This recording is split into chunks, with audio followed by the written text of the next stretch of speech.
Dude ఇక్కడ bath tub ఉంది. నా ఫ్రెండ్స్ ఐక్యూ మీ సాధారణ అతిథుల ఐక్యూతో పోలిస్తే ఎలా ఉంది? ఆ, ఇది తక్కువనే అనుకుంటున్నాను.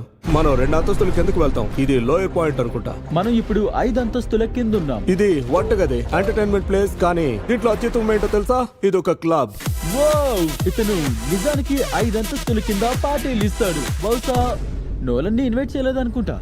నేను సాధారణంగా అందరికి ఇలా చూపించను. Wow. ఎవరు దీన్ని చూడలేదు. కానీ అతను నిజానికి మమ్మల్ని బంకర్ లో ఒక రహస్య భాగమైన న్యూక్లియర్ అసైలం కి తీసుకెళ్లాడు. అక్కడ దశాబ్దాల క్రితం ఒక నిజమైన న్యూక్లియర్ మిసైల్ ని నిల్వ చేశారు. నో జిమ్మీ, లోపలికి రా. ఒక్క నిమిషం, ఇదేంటి? అది సేఫ్ గానే ఉంటుందా? నో, అగో నో కాల్. అతను సురక్షితం కాదన్నాడు. మనం లైట్స్ అని ఆపేస్తే ఎంత దారుణంగా ఉంటుంది? నా ఉద్దేశం ఏంటంటే మనం ఎలా ఇందులోంచి ఓ డ్యూడ్, ఇది నిజంగా చాలా భయంకరంగా ఉంది. నేనేమి చూడలేకపోతున్నా. విచిత్రం ఏంటంటే మేము ఇప్పుడే మొదలు పెట్టాం. ఈ వీడియోలో తర్వాత వచ్చే బంకర్లు చాలా వింతగా ఉంటాయి. అవి ఇంకా పెద్దవిగా, ఇంకా మరింత ఖరీదైనవిగా మారుతూనే ఉంటాయి.